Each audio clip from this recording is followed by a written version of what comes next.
What's good? What's good? What's good? Y'all know what it is. It's your favorite bets on the next. We here today. The football manifests live in effect, and we're coming to y'all this early Sunday morning, week 3. Let's go, gentlemen. How y'all doing this morning? WGO, WGO, WGO. Y'all know what it is. What's going on? How y'all living, man? It's your boy Bishop, also known as. Let me point to this dude right here, the GOAT. As you know what it is, it's that time, man. It's Sunday, week 3 in the NFL, man. Time to make some predictions. Let's get at it. CC, what's good with you? Man, last week it was some games that was, man, most of them games was tough. But look how Detroit responded. 52 points. It's just the Bears though. It's just against the Bears, but 52 points when we thought they was watching. So, I'm surprised. Trey ain't gonna say nothing about Caleb. what? It's no need to. I know he still looks the exact damn same. So, of course, we're going to definitely get into that, and of course, at some point, we get into Caleb's game. Shout out. You know what? First shout out. I'll give Oklahoma. Yes, sir. Probably Boomer Sooners. Let's go. Probably going to Man, be you was nervous. a top 10 team. Yeah, you seen this post. If it wasn't for the defensive line and all that type of stuff. But in any case, Arnold was trying to tell them put it in. Like, you know what? This is what we doing. Like, I don't give a damn. I'm in Auburn now. I was a Sooner. I'm a Tiger now. But it didn't end up. And then now he a loser. And now he a loser. And now he a loser. He used to be in Auburn, but now he's a loser in Auburn. What I like to say is, I'm happy. You know, I want to make an early prediction here. Here we go. I want to make an early prediction here. Oklahoma is looking pretty good. No, hold on. Hold on, Trey. Before you say that, let me say this: we are not looking pretty good. I'm gonna be the first to say that is my squad, absolutely 100%. But we're in CC probably gonna agree with me. We're not looking good. For one, I've always said, and since Brett Venables has been in Oklahoma, I do not like him as a head coach. For you to sit there and allow a freshman corner get burnt, toasted throughout an entire game, and you keep him on the field to allow him to continue to get toasted is beyond ludicrous. That is ludicrous. And the thing of the matter is, Jackson Arnold knew this. That's why he kept going to it. The big receiver against him. It was a freshman going up against a 6'4" senior, and he was getting toasted. They should have, I'm going to be honest, they should have blew us out. If Jackson Arnold was more accurate, oh boy would have had at least 3 touchdowns by himself. He missed him at least 3 to 4 times. 3 to 4 times. Our secondary. No, don't say our defense. Our defensive line. Our secondary is trash. Our secondary is straight trash. That D-line did their thing. They didn't allow them to rush the ball or nothing like that. They got a couple of good runs. Jackson. Number 32 for Oklahoma, man. Number 32. You're going to be watching him on Sundays. Our secondary is D-O, doo-doo. When he number 32? 32 on that D-line, man. He going to be on somebody's team Sunday. Oh, yeah. He's going to be playing Sundays. Yeah. He's going to be playing Sunday. He's a beast. But our DBs is trash. So don't say straight that we looking pretty good because we're not. Well, from a national standpoint, y'all are the top. Y'all should be a top 10 rank. Yeah, y'all should be a top 10 team. But so the early prediction I want to put out there, CC, right? The early prediction in which I'm looking at is Oklahoma, Boomer Sooner is a top ranked team, right? They're going to be a top 10 at the end of this probably this morning, tomorrow morning. I believe the University of Texas is going to win the Red River Shootout this year. That's my prediction. Ooh, we know UT ain't looking good. We know UT ain't looking good. I think that's where they stand up at. Hmm. I think the Red River Shootout, which is what, about a couple of weeks away. Mm-hmm. Red River Second Shootout. week in October, I believe. Red River We Shootout go. is. I think. We I gonna see think.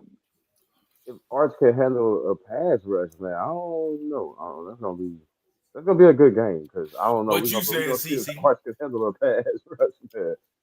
Ooh, because Arch. Ooh.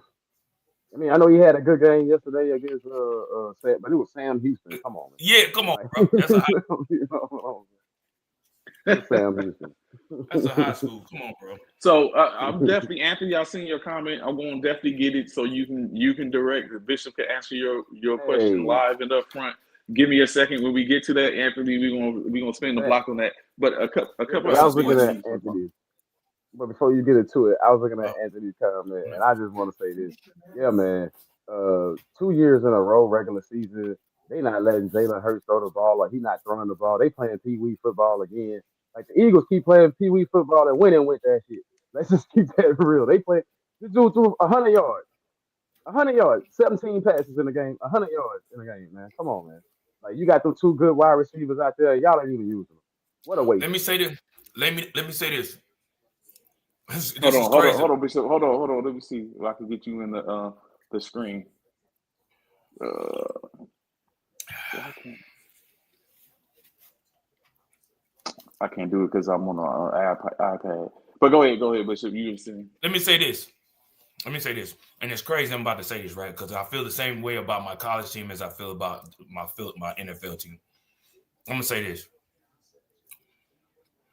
The offensive coordinator for the Philadelphia Eagles is trash. There's no way. I don't know. I don't understand. I do not understand why he does what he does. The play calling is horrendous. His play calling right now is horrendous. There's no way. It's almost as though he doesn't believe in Jalen Hurts' arm and that he chooses not to put Jalen Hurts in a predicament where he has to throw the ball. That's my thing. That's what it looks like to me. And in my opinion, that's the biggest mistake he could have made because Jalen Hurts has definitely proven that he can throw the ball. He's won a Super Bowl with it. He's been to 2 by throwing the ball. Don't get me wrong. Saquon Barkley has helped us with the run game, but you have to open up the field. You have to. Everybody's talking about this tush push. Again, they want to outlaw the tush push, blah, blah, blah, blah, blah, blah. Quit all that about the tush push and all that, man. But for our offensive coordinator, stop doing. I agree with CC. Stop playing Pop Warner football, bro. Get out your little your 8-year-old's playbook and let's try and get it an adult playbook. You know what I'm saying? Wait. Because this is what these plays that you're calling are horrendous. You're calling the most idiotic plays that I could ever see somebody call in an NFL game. And that goes the same for my college team. The offensive coordinator over there. Let me go just to go back to that Oklahoma game. Our first touchdown was a trick play that was even controversial. Our first touchdown was a trick damn play. Then, this is Oklahoma. Then, after that, Auburn was playing such great defense, you couldn't find out an offense to run. So you want to run pick plays? You want to run. He got 3 penalties for pick plays. That means you can't come up with nothing. Receivers ain't getting open. So just to keep it in perspective, right? Just keep it in perspective. To run these obvious trick plays to get receivers open. That means, bro, you have no confidence in your receivers. That's crazy. To keep it in perspective, let's be real. Auburn was a top 25 team, and they're in the SEC. It wasn't like they was playing a slouch. Now, I could see this being the conversation probably if they was like LSU playing Southeast Louisiana. Matter of fact, shout out to Southeast Louisiana. I've always had a special place for them in my heart because when we was deployed as in the humanitarian play for Hurricane Katrina, Southeast Louisiana's campus opened up to us, and we was able to go there for some R&R, go take showers, sleep in a nice warm bed. So shout out to Southeast Louisiana, always going to be tops in my mind. But going back to what you're saying, y'all played against a top tier team, number 22 in the nation. Like some of the pitfalls in which y'all faced was expected because they're a top tier team. It should have been that. It shouldn't have been easy. Now, but as a offensive coordinator, Trey, you know this. Mm-hmm. You're offensive coordinator. As an offensive coordinator, you prepare for that. You know what you're about to face a week prior to. You know months prior to when the schedule come out what you're about to face. Now, you might not see their game plan because you don't know who's playing what and all of that. But you knew where they were. You knew we was in the SEC. You knew they was going to be a competition type team. You knew they wasn't finna be no slouch. You know they wasn't finna come in there and just let us punch them in the mouth and move on like any other team. Come on. That's not an excuse. You, as an offensive coordinator, you don't come out there and try and find ways to where you can get pick plays to get receivers open. That's not what you do. That's not what an offensive coordinator does. Do you for you to get 3 penalties for that, huh? Do you think it was a fair assumption that hold on, Anthony, we're gonna get to your question. Do you think it was a fair assumption that maybe being because he was facing Arnold, his former pupil, that he expected certain things to happen, and he didn't take in consideration that 1, Lane Kiffin isn't a rookie at this. 2, that they probably went ahead and put some different wrinkles in for them to be effective, and 3, that they caught him slipping. No. Okay. Because aren't you always supposed to be prepared? Correct. But you can't prepare for. Even though that was Saturday, in the great term CC trend, any given Sunday, anybody can win. Correct. Any given Sunday. I look for the adjustments. I ain't seen many adjustments in that game. You know, sometimes coaches got to make the adjustments, in-game adjustments, and you ain't see many coming from Oklahoma side. That part. I just wonder, like they in the top 12 right now. Like they probably gonna move up in the top 10 after this win, but we shouldn't. Wonder, can I be honest, CC? We shouldn't. We shouldn't. If I'm like you, we had. I think it was definitely moving up. I feel like it was 4 or 5 teams that was idle in the top 10 this week. I want to say 4 or 5. So in my personal opinion, I'm a realist. They need to stay right where the hell they at. We beat a 22 ranked team. We didn't beat nobody that was in the top 15. We beat a team that was ranked 22. So in my opinion, get to stay at number 2, and they ain't playing nobody. Right, and that's the thing. And that's my thing. I feel like being that we beat a 22 ranked team, we barely beat a 22 ranked team. We shouldn't move up. We should stay right where we are. We haven't done nothing to move up. Just like, speaking of which, I'm gonna be the first to say it here.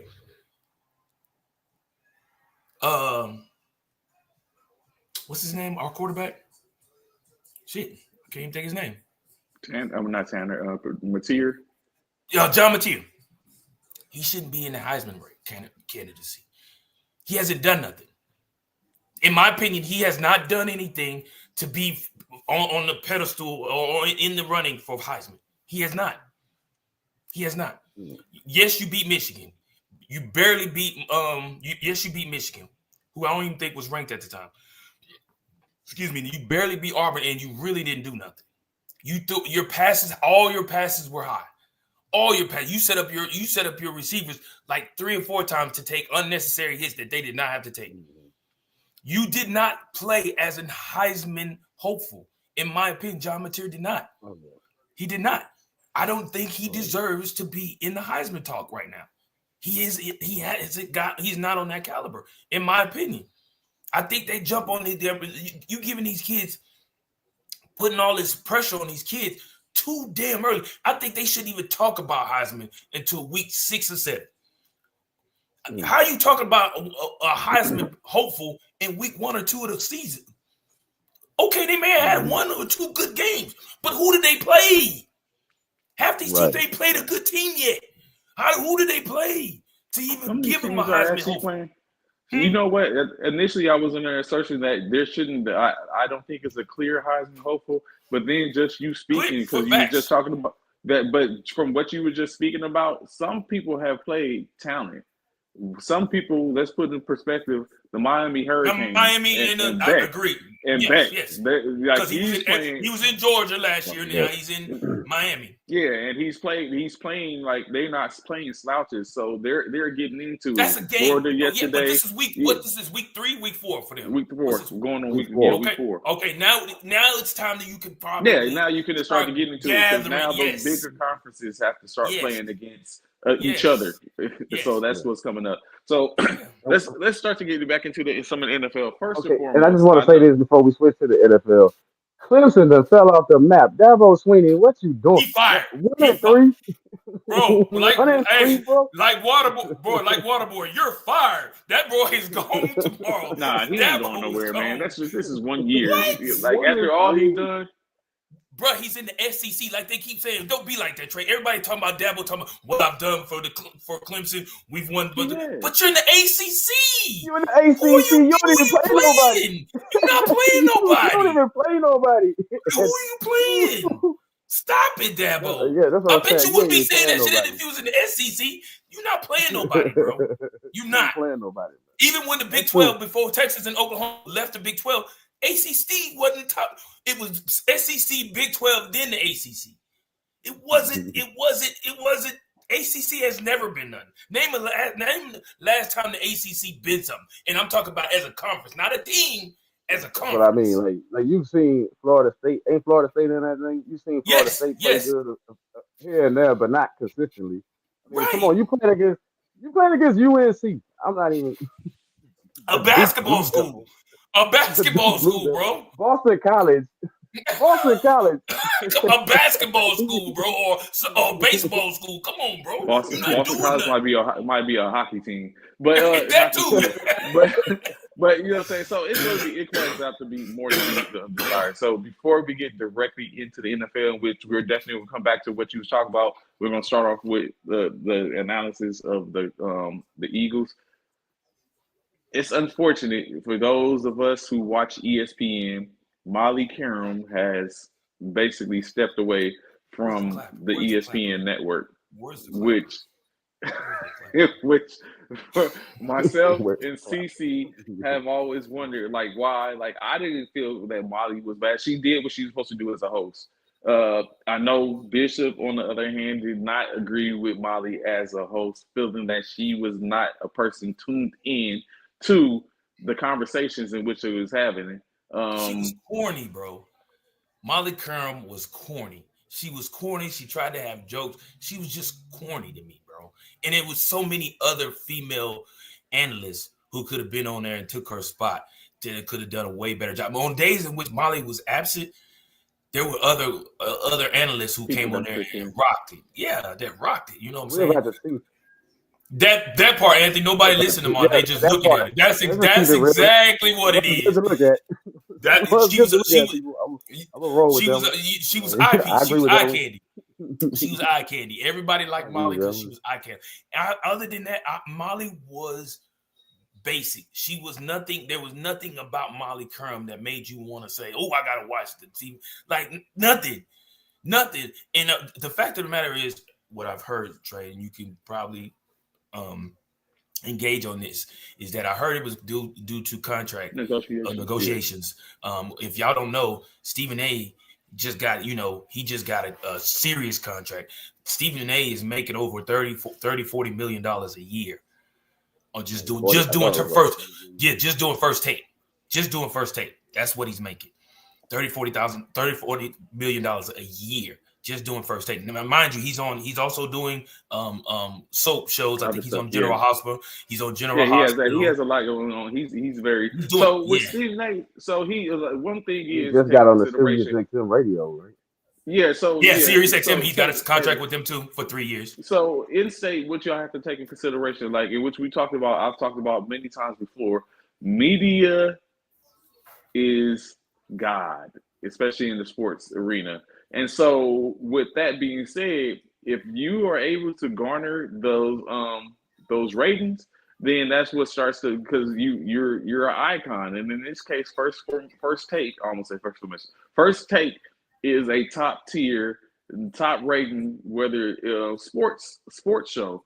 and platforms. So of course, with that being said, that's where he gets that money. He's earned that right to sit up and pull in those type of dollars. Now he has to be It's the consistent, number has to one continue show. to be that. Yeah, number one show. So he has to continue to be that in order to continue to be like, okay, this is what we can continue to bake, because that means I would say ESPN, but maybe not even ESPN, because we all know ESPN is owned by the Disney the conglomerate, as we know, Disney Disney. So he's getting paid off of that. If he starts to falter, or first take starts to fall off a little bit, then it's going to start to wondering like, why are we paying you? Now, is it because of Stephen A. in which that show is making that? We don't know. Does Molly Yes, we bring do. something to the table Yes, in we do. which Don't do that, no, Trey. we don't? Because Yes, do we know don't do if that, Trey. Molly? Because Yes, we do. Because what we have to take in because consideration. Go ahead. what? No, go ahead. We got to take into I was about to consideration say what we have to take in consideration is people like CC said, even if it's behind the reason in which Anthony put out there, they're only watching Molly. That's all you need to do is watch. That's it. That's how you get your ratings. Yeah, Don't make no, a difference. but listen, this is my thing, and now CC, I'm gonna let you go right after this. I get what CC saying, what you saying, watch, but you only gonna watch her for so much, because it ain't like they keep the camera on her all the time. You only gonna see, and then you're only seeing through 2 hours. Because I watch First Take every morning while I'm working. I'm watching it every morning while I'm working because I work from home. I watch it. You're only gonna get Molly full body at the very beginning of the show when they do the introduction. Throughout the entire show, you're gonna get a face shot. 9 times out of 10, maybe a chest shot and up. Then here and there, they'll do another body shot when Stephen A. does his top 5 or whatever it may be, and then Wednesday when Mad Dog does his top 5 or whatever, then you'll see a full body of her. So it's not that. I don't think Molly brings enough to First Take to be able to garnish her for a bigger paycheck. What does she do? Molly Kerm really doesn't have like CC. I totally agree. She's just a face. She's just a face. Again, when she says a lot of things, she's corny as hell. She's real corny. She's very corny. There's nothing really. She brings no content to the show really. You know what I'm saying? She feeds off Stephen A. She feeds off RC. She feeds off, these are all the people that really make the show. RC, Stephen A. But now they got she always Cam say Newton stuff on it. she always say stuff like, wait. Oh, that's a nice tie. Oh, that's a nice suit. Like, what the hell that got to do with Because she has nothing. Some But people have a niche. bro, that don't bring content to the show, though. But it does, because if it's something, because you got to take a consideration, right? Dan Orlovsky does the same thing. Dan Orlovsky and RC does the same thing. They tell, hey, Stephen A., that's a nice suit. They do. What she's doing is no different than anything else anybody else is saying to him. But what I'm saying is sometimes it's just a niche, and sometimes you prefer to hear certain things from certain people. So my assertion is that it probably was a negotiation in which she felt like data don't lie, right? If she's able to go and look at what the show was doing prior to her getting there and how the show has set up and elevated since she's been there, then she has a leg to stand on to say that I am probably some of what is that, because we can't sit up and say that. The show was number one since Skip Bayless was on there, though. Yeah, that part. I mean, true. That's what I'm saying. You can't prove that she brought someone. Right. You can't prove that her being on the show brought thousands and thousands of more viewers. I'm saying, what you can say is yes, that people did come on there to see, because again, like CC said, it went from Skip Bayless to a female who's very nice looking, who's attractive.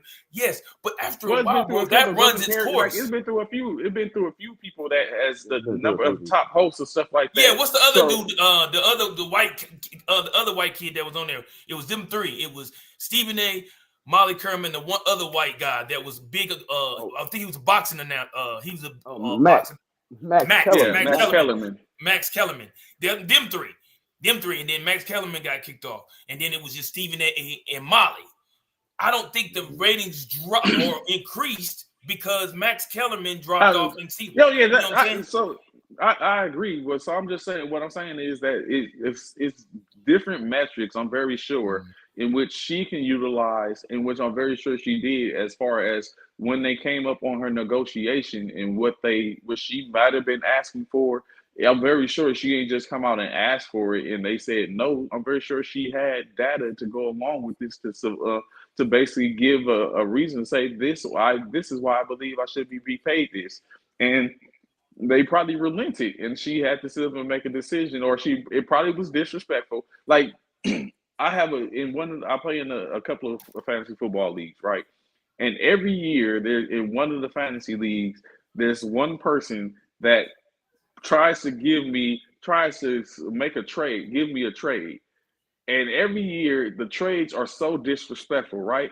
Like I have championships. I have fantasy league championships. I haven't won one in this Trey league, so but I have fantasy league championships, right? Bro. Because Trey be doing he's saying this, CC, but he does the same thing. He tries to give you some more garbage dude and thinking he try to justify why he's good. He's good. No, give me him then. If he's good, instead of if you want my player, give me this player. Oh no, I'm not doing that. Trey is so full of it. Y'all don't believe Trey, bro. So these is so. All right. With that being said, these be more disrespectful than what correlation with what Bishop is trying to say. Like I sit up and I'm strategic, but I don't do this. Dude be disrespectful. Like he tried to sit up and get it. I can't even remember what the trade was. I probably could go back and pull it up, in which I'll do in a little bit. But it's like disrespectful. So when you look at that, I was like, I'm not a rookie in this. Like, how dare you? I'm not like the audacity to try to play me like this. Do you know what I do? Quarterback for a kicker. Yeah, then say something. I don't know. Sometimes let's be honest, because I know I got ridiculed because I selected Aubrey in the sixth round. I was like, points is points, and Aubrey gets more points than a lot of the people that's the top tier skills players. So kickers are struggling. Overall, this year, so Aubrey they gotta do something about this, bro. They was just talking about this the other day. Analysts was just talking about this. There's 60-yard field goals now. They got to do something about it. They got to make it harder for the kickers, bro. This is that's insane. You make it harder. Yeah, you can't make it harder. If you got a strong, so everyone ain't making 60-yard field goals. Making those 60-yard field goals. Let's keep it real. It's quite a few that are though. It's quite a few that are. Quite a few that are. They're getting stronger. It's like times is changing, right? What was the kid that kicked the 70-yarder in preseason? It didn't even count. Right. It's not even, it's a preseason record. And you know what I did? I'm not gonna say his name so that way y'all don't go pick him up in fantasy. But you know what I'm saying. But I have him. If I can get him in my fantasy in like Aubrey, I wouldn't have selected him in some of my other fantasies. I know exactly who you're talking about, and he's on some of my teams.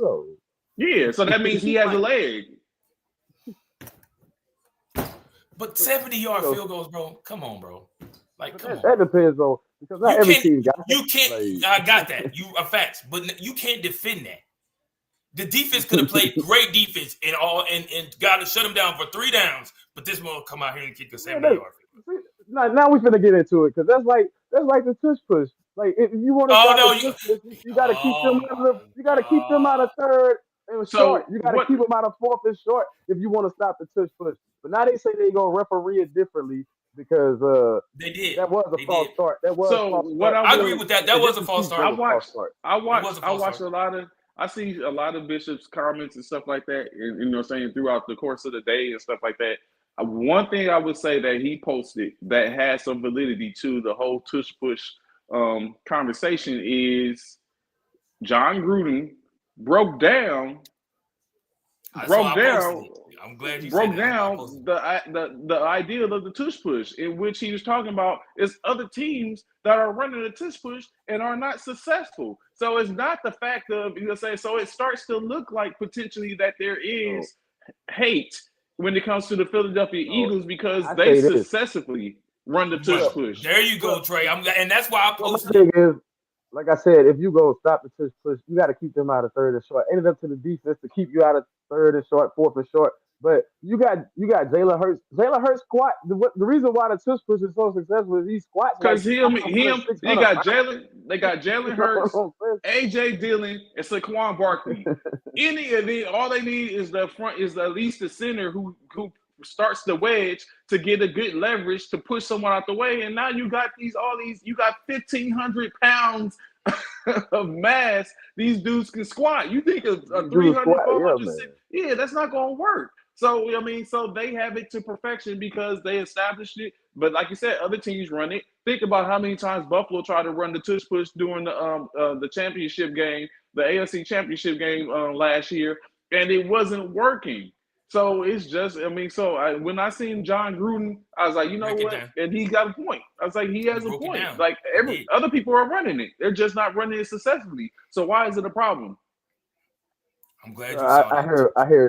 I hear that the officials saying that it's not it's hard to referee that play, it's hard to officiate that play. And then so now that comes into talk but like I said, it was a false start. I at least saw the false start. But I heard some, this is the ESPN, according to a lot of people on ESPN, they were saying they cheating.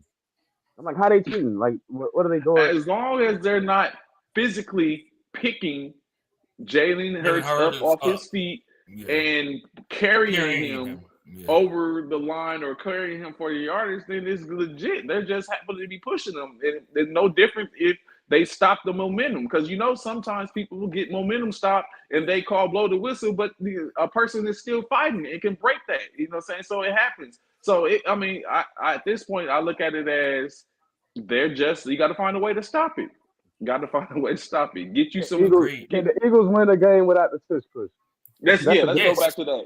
Yes. Let's go back to that. Yes, because the tush push, even though it gets us, first downs and things of that nature, I still believe the Philadelphia Eagles could win a game without a tush push. So let's do it like this. We're about to see. Hold on. This is my thing, though. Why Anthony's answered that question. That Super Bowl that we won with Nick Foles, were we doing the tush push then? No. Thank you. Enough said. We wasn't even doing the tush push then. We didn't start doing the tush push until we got Jalen Hurts. So what I was saying, you got a squat. But his question was, can we win without doing the tush push? We won a Super Bowl without it. Nick Foles, we won a Super Bowl, and I'm gonna give Carson Wentz some praise because he was there too. We was winning without it. So I think he's more so he's wondering can Philly win without the tush push in the Jalen Hurts era, because Jalen Hurts and Nick Foles are two different quarterbacks. So is it I'm very sure it's possible, but it depends. Like they just found a way to win. Let's take it back a little bit. Remember, at one point before the RPO became what it became, it was hard to stop Colin Kaepernick, RG3. Then a little later, Russell Wilson. How was it that they defended it? They made the rule that if the quarterback gives up his ability to be a protected commodity, then he could get blown up. So what started happening? Colin Kaepernick, when he go to do that option, the defensive end still comes down the line and blows him up. There's no chilling or waiting to see who he gives the ball to. So that's what's going to happen. At some point, they're going to have to figure out a way to stop the tush push. To defend the tush push. Keep them in third and long. Keep them out of third and one. Keep them out of fourth and one, and then you got a chance to stop the tush push. Just to answer Anthony's question, he said, I don't have a problem with the tush push, but you running 8 or 9 times like it's the only thing you know. So Barkley can't get one. So stop it for one. Stop it. But for two, wasn't Barkley had a 2,000-yard rusher last year?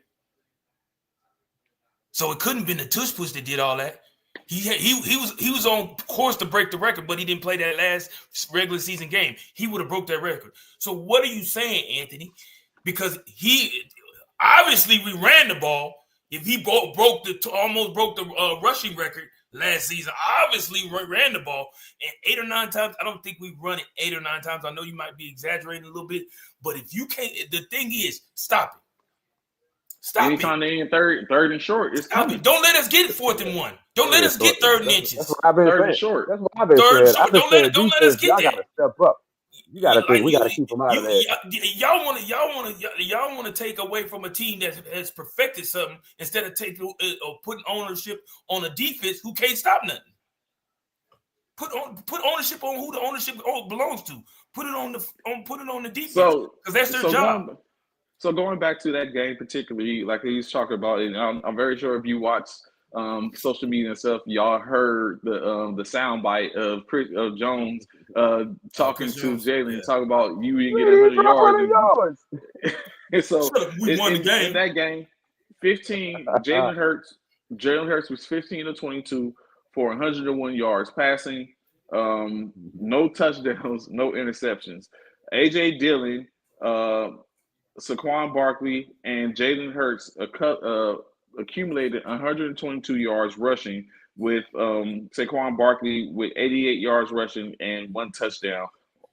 From a receiving standpoint, their top receiver was Devontae Smith with 4 receptions for 53 yards. On the opposite side of the spectrum for the Chiefs, Patrick Mahomes was 16 for 29 for 187 yards passing. He rushed for 56 yards and a touchdown. He threw a touchdown, but had an interception as well. Kareem Hunt was second with 8 carries for 31 yards. Travis Kelce led the team with 4 receptions, 61 yards. And a critical turnover. Hey, Kansas City, no excuses. No excuses. Yeah, critical Travis turnover. Kelce came in looking like he getting married to a billionaire. If y'all didn't see the way he was dressed before the game, me and Trey was talking about that. And then he go out there and let the ball bounce right off his chest into the man's hands. Yeah. I think Kansas City would have won that game if that didn't happen. But hey, that was an interception. That wasn't Patrick Mahomes' fault, that interception. All interceptions ain't created equal. That part. Thank you. Appreciate you, CC, for that. Thank you, sir. Thank you. They want to blame everything on the tush push. Everybody want to highlight. Philadelphia offside. They have false started. Got you. I agree. They did. We did. What up, Scott? What up? What up? I did. He's a Steeler Nation. His team is irrelevant. But I don't know. Everybody want. Are they winning? They 1-1. What do you mean? Yeah, they 1-1. They're not winning. They got a win. It's some teams. I mean, not everyone's undefeated. But they're not winning. Oh yeah, but it's not everyone's undefeated. But somebody's team on here is. We have 3 teams. Somebody's team on here is. We got 3 somebody's team on here is. Somebody's team on here is though. That's that part. What? Okay. That's what what? I'm saying. We undefeated too. What you saying? I'm just saying. We know somebody. Somebody takes. Say that. But we 1-1 though. Hey, we all right. We all right right now. It's early. Somebody can't say it. But anyway, but no. But everybody. But it was an effort. They had a good effort. They did, and the thing is, we beat them. So I can really talk because we was the first one to give them that L. But either way, then they go around. They give us a good game, but then they allow the Giants to run the score. Oh man, oh my goodness! Boy, God. Dog, Trey watching that game, I almost had a heart attack. What? The Giants? Russell? Y'all talk bad about Russell. Y'all talk bad about Russell, but Russell. No, I did not. Do not put me in that. And you can still talk bad about Russell. I'm talking about CC. CC the main one. CC the main one talking bad about Russell. But did he not give us that game? Like, how good is he? That's still some watch play. Like, he had a lot of yards, but he threw the ball backwards, Bishop. Who throws the ball backwards? He threw the ball backwards. If y'all didn't see the game, Russell Wilson gave us that game. He had to give us the rope. I'm sorry, Trey. We should get way off topic because Trayvon Diggs, man, that dude get burnt every week. He got burnt multiple times in that game. Like, so let's let's go to that game now. We'll get the rundown. Just for you, Scott, we gonna follow up this game with the Pittsburgh game. So make sure you stay locked in so you can still defend your squad. Shut up. Here you go. So with the New York and the Dallas game, Russell Wilson, 450 yards passing, 30 for 41 in his completions, 3 touchdowns, 1 interception. Cam Scatterboo carried the ball 11 times for 45 yards and a touchdown. The receiving leader, of course, 9 receptions on 13 targets, 167 yards, and 2 touchdowns was Malik Neighbors. Expected. However, what was not expected is Wan'Dale Robinson's 8 receptions on 10 targets, 142 yards, and a touchdown. Russ was cooking. You right, Scott. He was chefing. Chef Russ in the building. Man, I just like the fact that he threw the ball backwards. He was cooking. He was cooking. I like it when he threw the ball backwards. And I like the interception that he threw. We needed that. You know who his favorite? You know who was his favorite? All his recipes and all his dishes was going to Trayvon Diggs. Trayvon Diggs. It was like they was picking on him like, woo. But hey, and then what's his name? That boy Elam. They couldn't stop Malik Neighbors. He tried to blind him, and he tried to put his hands over his eyes. The boy still caught the ball, man. The boy is cold. Like Malik Neighbors is cold. The boy still caught. He still caught. But they went to him too many times. They started going to him too many times, and they started keying in on it. But I mean, we can't talk about one half without the other. The Dallas Cowboys, Dak Prescott, 361 yards passing himself. That's not shabby. 35-52 on the evening. 2 touchdowns and an interception. Javonte Williams, 18 carries on 97 yards and a touchdown. Javonte, I like that kid too. I even picked him up on a couple of my fantasy teams. Dak Prescott was 3 for 17 with on the rushing. CeeDee Lamb, 9 receptions for 112 yards. Jake Ferguson, he always 9 receptions for 78 yards. Finally, George Pickens, 5 receptions for 68 yards and a touchdown. You know what I'm saying? He had a key one in which they tried to take from him. However, because of him and CeeDee Lamb celebration, they end up getting fined for their touchdown celebration for unsportsmanlike conduct. And then Kevontae Turpin, who I believe is out, he had a touchdown as well. At one point, of course, like I said, taking into the fantasy aspect for me, I was upset because I was like, why is Turpin getting passes and Pickens isn't? Like, this is the part of the game in which I want to see. But of course, like I said, Pickens, fantasy, that's why. Yeah. He got him on his fantasy game before he got hurt. Turpin was open a lot. Like, I was like, man, I was surprised that he was that wide open in the game. Turpin, playing in the slot, he was open a lot. Yeah. But Turpin is fast as hell, so it's hard to guard Turpin. He said, of course, Scott Diggs is overrated, and maybe he's on a bad defense, which leaves him exposed trying to help other. Dude, what I saw, it didn't matter. Cover 1, cover 3, whatever you want to call that cover. He was getting burnt. Like, and we talked about it. Diggs is aggressive, and I think players use that to them. The teams, they do for him being aggressive. They do. Yeah, they do. They definitely use that because of that. If you can get an aggressive player to be over aggressive and make him make mistakes, you've done what you need to do. Scott said Pickens is going to crash out. You think so? You think Pickens going to crash out? He ain't hitting the ball. It's like he broke. I'm supposed to be Batman to his Robin. I mean, Robin to his Batman. Yeah. At some point, I would crash out too. Eventually, he'll get the ball. I mean, because he started to show his worth. So yes, I believe that. But hell, we'll see. Yeah. So next up, let me get to the Steelers. Let me find the Steelers. Yeah, find them bums. Remember when find them bums. No, I like that comment right there though, about the 2-round top right. Dude sucks. Anthony, was I not saying that on the show the whole time? The boy played at Boise State, and now he's talking about he want more touches. You've had 30-something touches and 80 yards in your first 2 games. Talking about you want more touches. Quit it. Sit down. Shut up. You ain't doing nothing with the touches you're getting. I don't want to hear that. I told y'all what's gonna happen. Don't be like, because CC because we gave Trey We gave Trey a pass when he talked about Caleb Williams and all that. Get this man a pass too. That man said he wants the ball more. Let that man. He said he a workhorse. Let him prove he's a workhorse. Don't do that. Don't do that. I don't know what's going on with Pete Carroll over there because he's a run first type of dude. I mean, like you said, he is getting touches. But it's Las Vegas, the Raiders, man. So we'll hit them up next, but I have something for that in mind. Think of that. So going to Scott's Pittsburgh Steelers. Yeah, bum Steelers. Yeah, they took an L this week. Of course they did. Of course they did. I mean, come on. They played against Seattle. I think they just came out. It was so they lost to Seattle 31-17. First and foremost, Sam Darnold in that game was 22 for 33. 295 yards passing with 2 touchdowns. Yes. But he also had 2 interceptions with sacked twice. Zach Charbonnet, Kenneth Walker, 13 carries for 105 yards, 1 touchdown.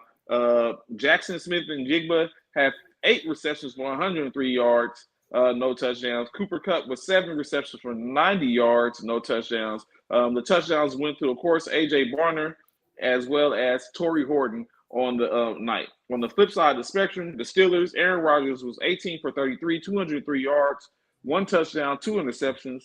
Mason Rudolph got in and got 2 passes. He was complete 100%. Jaylen Warren, 14 carries for 48 yards. Kenneth Gainwell was 5 for 20. We always know when you get that paycheck, that big pay, we always see a bad game for that player. Receiving, Jaylen Warren led the team with 4 receptions for 86 yards. Pat Freiermuth was 3 for 31. The lone touchdown went to DK Metcalf, but he was only 3 receptions for 20 yards off of 6 targets. You can't win like that, bro. You got DK Metcalf. Now, they lost that game. Come on, man. Let's just keep it real. Like, I never seen nothing like that, Trey. That Trey Bishop, that kickoff. God, the ball is live, bro. You can't let the ball hit the ground in the end zone. Dude just came and picked it up and scored a touchdown. You gave the other team a touchdown. You gotta follow the ball. You gotta get the ball. Like ain't nothing about the rules on kickoff to change that part of the game. Nothing. Right? Anything over 10 yards is fair. Man. Yes, anything over 10 yards, the ball is live. Yeah, anything over 10 yards, the ball is live. I don't know what the ball is live. Yeah, I don't know what Pittsburgh was doing. Like that young man, he gonna play that over and over in his head all season long. Oh, boy, and he ain't gonna hear the last of that. They come in every day at practice. Every day at practice. What is you? Because the dude that was in front of him was like, because the dude that was in front of him, he looked back because he saw that the players was still running, and he saw he looked at him boy like, what were you thinking? Like, why wouldn't you pick that ball up? You gotta pick the ball up, man. That ball is live in the end zone. Live in the end zone. And whoever gets it. Heads up to Seattle. Heads up to Seattle for picking that ball up and understanding it was live. Like, yeah. What a heck of a way to lose the game. He's no longer on special teams anymore. You're right. He probably ain't, because that's a giveaway touchdown. You don't give those touchdowns away, bro. You just don't do that. That's an easy touchdown. You don't get those. So going back to the game in which I was just talking about, the Las Vegas Raiders faced off against the Las Vegas Raiders faced off against the Los Angeles Chargers. So let's be right. Let's keep it 100. The Chargers is a different team this year, and they're probably going to, as I asserted, they're probably going to win the division. I said they were probably going to win the division. When did he say that, man? He was picking division winners. He did pick the Chargers. Yeah, I said they go. But you was. I must have not been on there when we picked division winners. You was on there because y'all both said I was silly because I said the Kansas City was going to be 3rd or 4th in the division. Yeah. I don't agree with that. I don't either. But we gonna keep it 100. I don't agree with that either. What, that Kansas City gonna be 3rd or 4th in the division? Yeah, I mean, I get they 0-3 right now. Get 0-2. 0-2 right now. 0-2. Yeah, 0-2 right now. My bad. Yeah, but look at it. The Los Angeles Chargers. Justin Herbert was 19 for 27, 242 yards with 2 touchdowns. as well as led the team in rushing with 9 carries for 31 yards. Najee Harris was 8 for 28, and of course, Omarion Hampton was 8 for 24. I would like to talk about the emergence of Quentin Johnson after that dismal year last year when it looked like they had wasted a draft pick on a player. He is cooking now, and the reemergence of Keenan Allen, who we thought was like dead in the water. He was washed. Who is we? Who is we? Who is we? Don't put me in Me. that category. I never. Me. No, okay, thank you, because I didn't think Keenan Allen was that. I never said that. Never thought that. I think he's the most slept on. I think he's the most slept on receiver out there. My fault. You think he's the most slept on receiver, wide receiver? Yeah, Keenan Allen. I think he's the most slept on. Yeah. I think him getting back with Justin Herbert is what is the connection. They didn't want to pay him and let him go. They thought they had people because they had Johnson and stuff like that, and he bounced. Now we have it to where he had Keenan Allen was 5 for 61 and a touchdown. Quentin Johnson was 3 for 71 and a touchdown. Gladden Conkley, their stalwart, 5 receptions, 48 yards on the evening. They got a triple. They have a receiving core in Los Angeles with the Chargers, and I think it's going to make it hard at minimum for their division, let alone their conference or anything like that. I'm not going to go as far to say anything outside of the AFC, but right now they're making it hard. My favorite player on their team is on the defensive side of the ball. I love me some Derwin James Jr. whatever his name is, Derwin James, whatever his name is. That guy can play ball. Yeah, that guy can play ball, man. Yeah, he can play ball. He can. Now, Geno Smith, 24 for 43, 180 yards, 3 interceptions. Geno Smith is going to Geno Smith. Not Geno Smith, going Geno Smith. yeah, he is, man. Y'all get off Geno, man. Y'all get off Geno, man. Genty, 11 carries. And he was And he a double digit, like Geno, this is like his 10th, 11th year in the league, right? And he's still scared of the blitz. Yeah. That dude is so scared of the blitz, it's ridiculous. It's like Geno standing there and deliver the football, man. He's scared of the blitz. Genty was 11 carries for 43 yards, right? Jacoby Myers was 6 for 68 off of 12 targets. Brock Bowers was 5 for 38 off of 8 targets. Dante Thornton had 1 catch. In that, Genty, going back to Genty, and he's a workhorse back. That's what he's brung there to be. Does being a workhorse back help if you don't have anyone to kind of spell you in a sense? Like, don't you need, when you're a workhorse, don't you need someone to get even one? You need a change of pace back, or you need someone that's a thumper just like you to sit up and be like, yo, to wear down the defense or to change the defense. And I don't think they have that in Las Vegas right now. 11 carries. So you feel like you feel like he needs you feel like he needs a Robin, in other words? Yeah, I think that's where the league has gone to. Do y'all agree? Well, everything is duels. No, I think we only got a handful. I think we only got a handful of CC. Not to cut you off, I'm sorry, but I think we only got a handful of teams that has that. Name 5 teams that have what you're speaking of, Trey and CC. Who running with Derrick Henry over there? Exactly, nobody. That's why that's the first person I thought about. We know that, but we know. But I'm saying it's only about a handful. That's only about a handful that's doing it.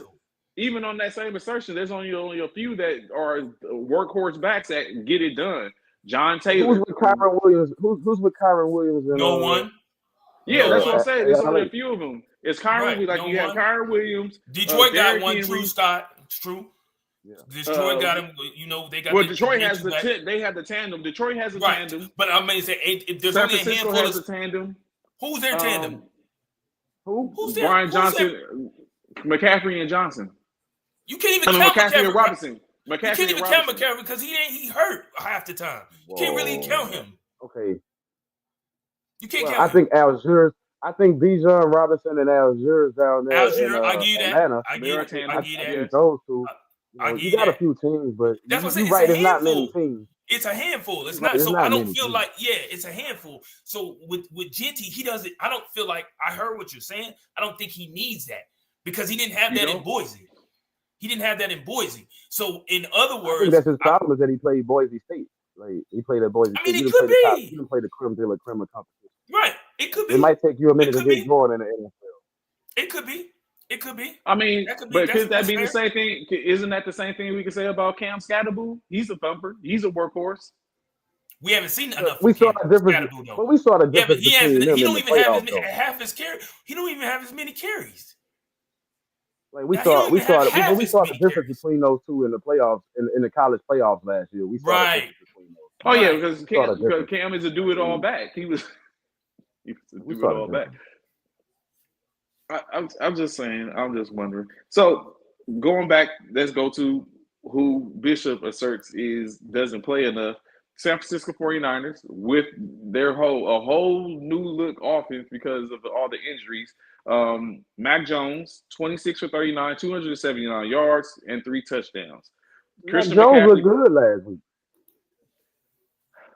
I'm not going to say because Bishop. Look at Bishop. He's waiting for me to say something. So I'm not going to even touch it. I'm not going to even touch it. That's good. Don't touch it. That's good. Don't touch it. Thumbs up. There you go. go. Give you a thumbs up. Don't touch it. Because you know when it comes to the 49ers, CC, you know, this the same dude that didn't believe in Brock Purdy. But okay. That is not the truth. I believe believed in Brock Purdy. I just you believe did not. You wanted the old boy to be out there. in the business aspect. And where's he at right now? Speaking of which, I don't even know. Because he's in. I think he's in. Where's he at, CC? I think he's in LA. CC, where you at? I think he's in LA. He played for the Chargers, right? You talking about Trey Lance? Yeah. He's a backup in the Chargers. He's a backup for Justin Herbert. Yeah. Yeah. What you say? Trey Lance. Trey Lance. I want to talk about that game. The Saints. What's his name? Rattler or whatever his name is. Spencer Come on, man. Punk ass Rattler. Nobody. Look at this dude. Why does dude feel that way about? Hey, the Saints had a chance to win that game. About everybody that's Oklahoma. Anyone that's a former Oklahoma player, this dude got nothing but the same. Because they none of them paid out. Listen to this. Let me tell you why. Listen. I'm gonna tell you why. Because this is why. None of them, including this bum that we just beat this weekend in Jackson Arnold, none of them pan out after they leave Oklahoma. None of them. Caleb Williams. Okay. Caleb left Oklahoma and became a Heisman Trophy winner. And didn't win a national championship, and look what he's doing in the NFL. I'll wait. He's only 2 years in the NFL. Listen. Hear me, CC, listen to this. Name all 5 quarterbacks that stayed with Oklahoma or ended in Oklahoma and where they at in the NFL right now. What are you talking about? Baker Mayfield. Jalen Hurts. Kyler Murray. Who's the other one? Baker Mayfield, Kyler Murray, Jalen Hurts. So I would advise you to stop there because the other ones in which prior to them, it was trash in the NFL. Who was trash? Who? It's a while back. But, okay. Oh, no. They back. I don't know. I said this a while back. Sam Bradford was trash? Yes, Sam Bradford was trash. Sam Bradford was trash, man. Sam Bradford was garbage. Sam Bradford was. He was not trash, bro. I would say I wouldn't completely say that he was trash, but he wasn't what you would have thought he would have been after with him playing. So that I'm gonna stand by that one. He was not. He didn't live up to the hype when he got to the pros. Don't do that. Don't do that, CC. Yeah, Bradford didn't live up to the hype. He was a backup quarterback by what? By year 3, he was a backup quarterback. By year 4, he was backup. Come on, name some USC quarterbacks, CC. How did I know he was going to do that? He's going to do that. I knew he was going to do that. Name some USC quarterbacks that's done. Every USC quarterback outside of Booty. USC quarterback outside of Booty. Hey, Sam Darnold got a team now, right? Didn't he go to USC? Yes, Sam Darnold has a team. Let's keep it 100. When Mark Sanchez was in the league, he was don't you say Mark? Not Buffalo, but Mark. That's all we got to say is butt fumble. But Mark Sanchez took him to 2 AFC championship games. He took him to 2 AFC championship games. Name the last USC quarterback won an NFL championship. Okay, that's what I. They just been on teams. That's all it is. They haven't won. So have our quarterbacks. We've been on a few of them. Yeah,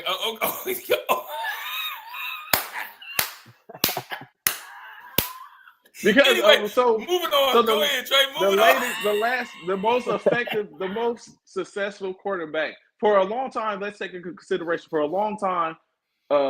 Carson Palmer was the creme de la creme of USC quarterbacks that was making noise in the NFL. Right now, it's Sam Darnold. Did he make it to a Super Bowl? No, he was injured, He but made he it was still. He's at the champ. He made it to the NFC Championship game though. No, Mark Sanchez did, not Carson Palmer. Carson Palmer didn't have that type of. Carson Palmer was just a consistent. To like 3 AFC Championship games, right? Yeah, so Sanchez Sanchez was going to AFC Championship games. Carson Palmer was just putting up numbers, but you remember he stayed injured. Yeah, he stayed injured a lot. For the Bengals. Yeah, so that's when he had Marvin Lewis. He had Marvin Lewis as his head coach. We now see that's an organization. Yeah, so now Sam Darnold is that person in which you could say, if you look at it, and with Caleb Williams on the back end of it. I mean, that's what it is. USC. I agree. Oregon got better. They got better quarterbacks than USC lately. Oregon been having better. Yeah, I mean, they got Herbert. You mean Oklahoma? You saying Oregon? You saying you mean? I'm going off Anthony. Come in on Anthony's statement. Yeah, I agree with Oregon that. got more and better QBs than currently. Absolutely. Currently. What do you mean currently? Currently, yes, they do. They have Justin Herbert. They have Marcus Mariota. That was the last one. They had after that. I mean, Gabriel. Who's playing today? Who's playing today? Marcus Mariota. Who's playing today? He's playing for Jaden Daniels. Yeah. So I'll give you that. I mean, two is agree, yes, because there's others in which Oregon had that. What Bo Nix is? I mean, Bo Nix is one as well. But let's take into consideration. We're talking about. Let's take into consideration. But the jury's still out on Bo Nix. We're still trying to see what Bo Nix. Well, even that. I mean, he's been a little successful. But what I take in consideration is Bo Nix was at Auburn, and then he transferred to Oregon for just like Dylan Gabriel. Dylan Gabriel was no different. Even like honestly, even like Caleb Williams. Let's take in consideration. We're talking about the transfer portal era as opposed to anything else, and where you can sit up and play for a team and then go to another team and be successful for that 1 year and go. Like it's a different time frame now. So let's just be honest. Even when we talk about Jalen Hurts, Jalen was at Alabama, and then he played 2 years at after that he played 2 years at Oklahoma, and then went into the league. But I mean, yes, his last games were in Oklahoma. So I mean, of course.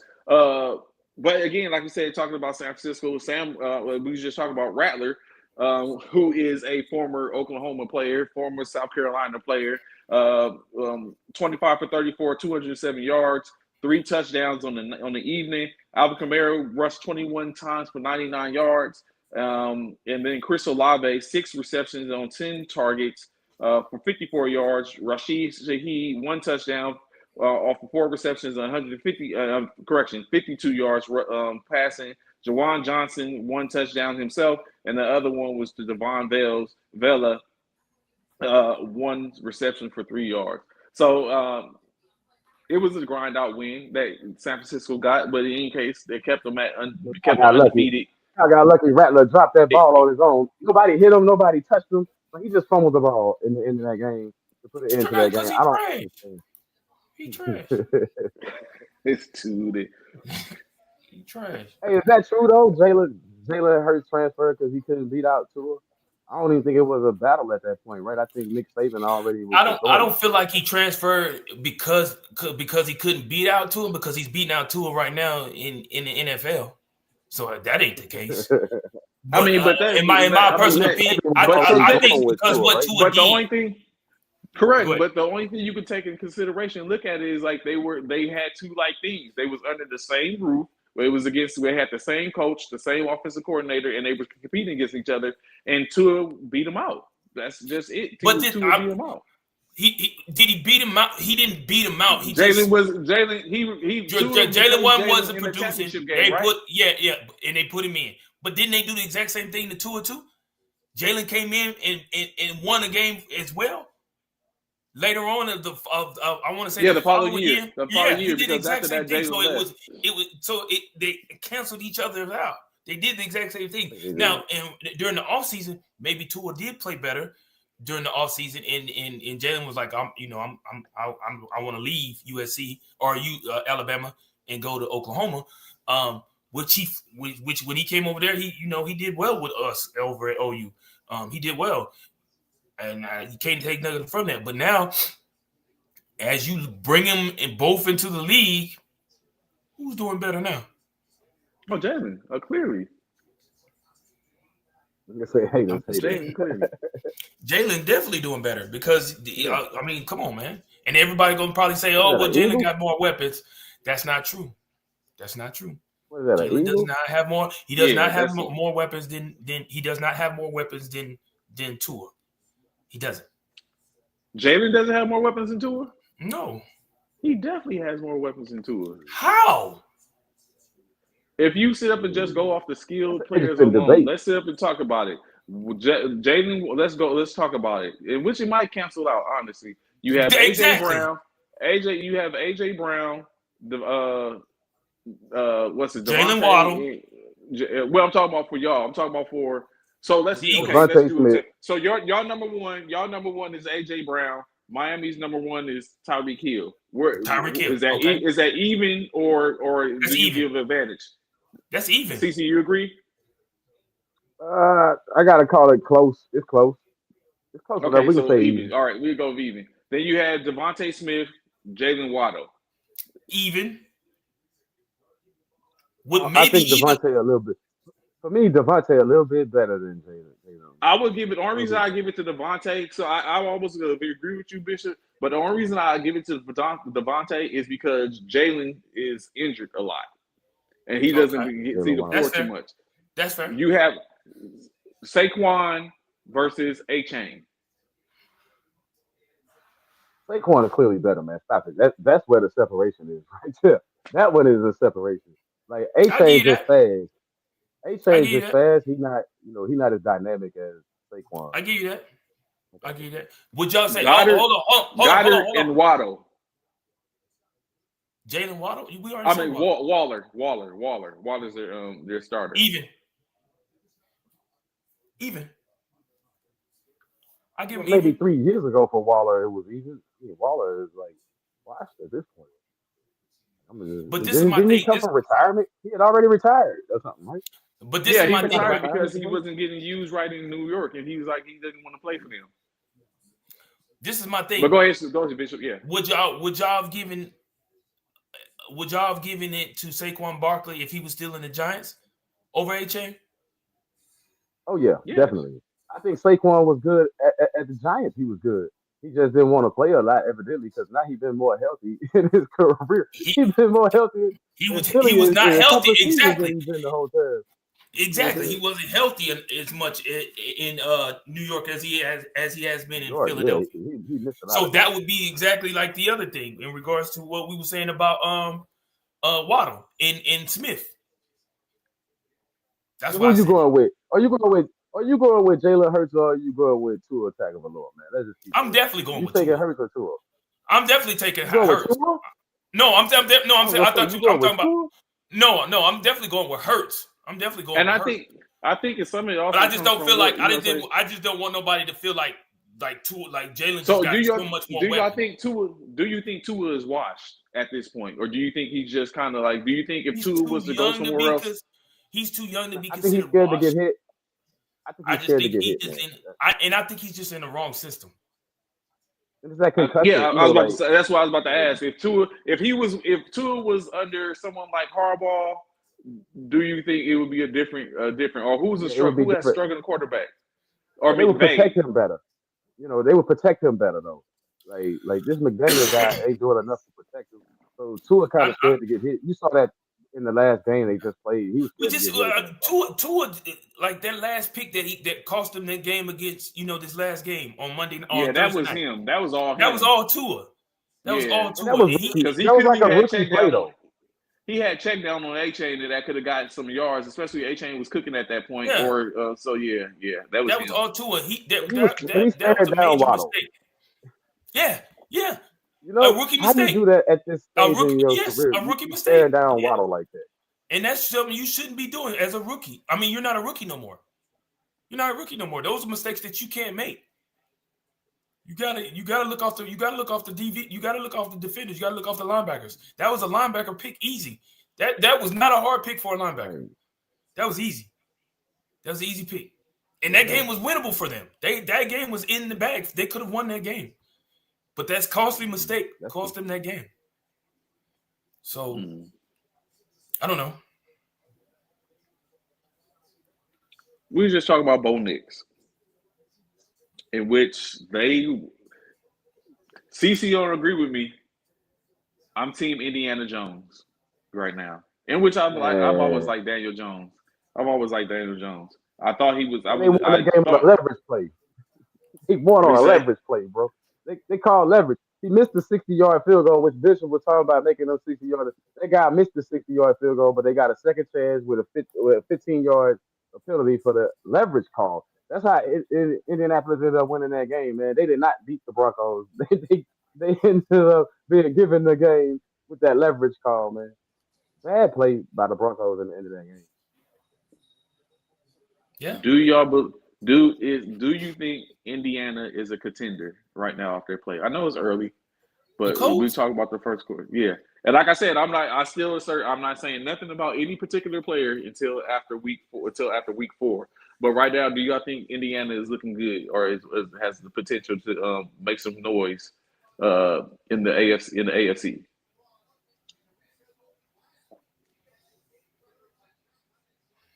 Who's in their division? Oh? The Colts, yeah. Well, they got Indiana Jones. The Texans ain't even stepped up. And then Jaguars, we don't know the Jaguars. Jaguars, Sunshine is waving off the head coach during the game. So, yeah. And I got two things for that. Yeah.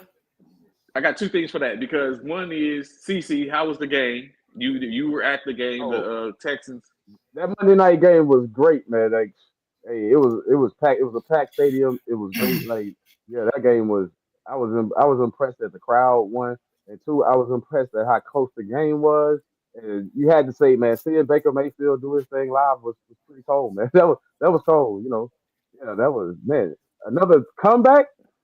Yeah, you got to Y'all gonna stop. Y'all gonna give Baker his props.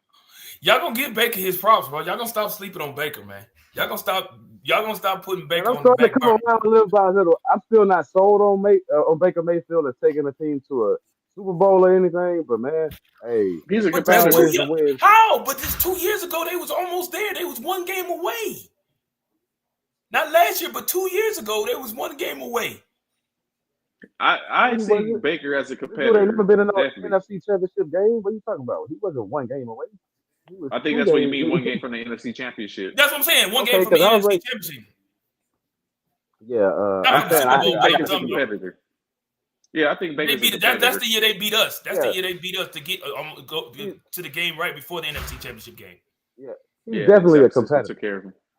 Yeah, he's definitely a competitor. That's one thing you will not be able to say that Baker Mayfield is not. You can't say he's not playing. He is damn sure a competitor. He is going to compete at the highest level. He's gonna give you everything, and he gonna talk shit about it at the same time. He gonna get in your face. He gonna bump his gums. He gonna do all of that. Now on the flip side of that, the Texans, man, I don't know what they gonna do. Like they got a good defense, but that offense is trash right now. It's really garbage. Like they had 4 chances.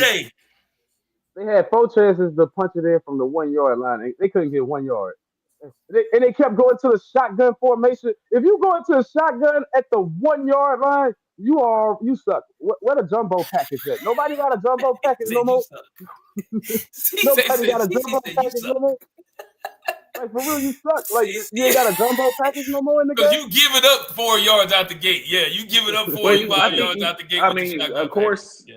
I think some of the game plan comes from the fact that they don't have Mixon. Mixon isn't here anymore. That's true too. He's a workhorse. That's a different type of back. That's a huge miss. But you got Nick Chubb. You got Chubb, but Chubb ain't what he used to be. Yeah. Like Chubb 4 years ago, Chubb 4 years ago was automatic 5 yards, anything 5 yards or less. That ain't the Chubb Chubb can they get have you 1 anymore. yard, man. Come on, man. They spread them He out and should be trying able to to get let you 1 CJ yard, though. Stroud I throw agree the with ball. CC with that. That's what I'm saying. He ain't So, about like, what he used to be, but he should be able to get you 1 yard. If you still in the 1 NFL, you yard. should still be able to get him 1 yard. I agree with that. I do. You So signed before him. we You get signed him. before You should be able to get him 1 yard. Damn it. before we get to Anthony's question, I want to ask y'all a question. What do y'all feel about quarterbacks calling off coaches? Like the other day, I seen it. Like CT was just talking about. Even last week, we saw Jaden Daniels call off being replaced when he was looked like he was limping. As a coach, what do y'all feel about coaches calling you off when you tell someone? I feel like it's like I'm a parent and you telling your parent basically to kiss your ass in a sense. What's y'all's take on it? I mean, it depends on in who my the opinion, quarterback is. yeah, Does I it? agree with CC. Yeah. Yeah. It You ain't depends on who the you ain't quarterback is. finna call off Aaron Rodgers. If You I'm ain't a finna if call I'm a off Pat. coach, You ain't if I'm a finna coach call and off I'm Patrick telling you to come Mahomes. here, That's what I'm if I'm a saying. It's coach and Patrick I'm telling Mahomes. you, It's What are you Lamar telling me to come Jackson. here for? Josh Allen. We got headsets. We got headsets. What are you Right. telling me to come here for? I can hear if anything. I'm telling you, if I'm telling you to get off the field for whatever If reason, you're not do it calling make off, a difference? I'm the head coach. Do it make a difference why I'm telling you to get off the field? Does it make a difference? Like CC said, it's certain people you do not call off the field. Yeah. You will not You see ain't doing Andy that to Reid. Josh Allen. You not seeing Andy Reid is not calling Patrick Mahomes off the field. He's not. Unless he's hurt. On, man. He's not calling him off the field. And if he's not hurt bad enough, Patrick Mahomes is probably gonna wave him off. Yeah. Like, I'm good. You Brock Purdy, he going off the field. You Brock Purdy, you going off the field. You know. So when did this become the culture of saying if I'm as your head coach, quote unquote, your boss in a sense, tell you to come off the field, you can wave me off and tell me differently. When I started making $40 million a year, you told me I'm the man. You told me I'm the man because you gave me $40 million. You gave me $40 million. You gave me $35 million. I got 35 million reasons of why I'm the man and why I'm not listening to you and coming off the field. If you want to talk about it, let's talk about it. Let's talk about that. Yeah. So I know why Trey's saying that, right? Because when it's all said and done, where does discipline come in? Where does discipline come into play? Where does being the coach? Where does I'm the coach? You listen to what I say. I'm the one making the calls on the field, not you. I get where he's coming from with that, but at the same token, I see what CC's saying when it comes to the fact that he talking about like when y'all pay me that money to make game time decisions, and this is a game time decision where I feel like at this time in the game, I'm not coming out this damn game. I'm not coming out. When you put all that money into their pocket, that's what I'm saying. You've given them some type of stature to say, hey, watch what you say. Watch your mouth. Say your teeth. For me, if that was the case for me, I would rather live and die by the decision I made as opposed to the decision you made.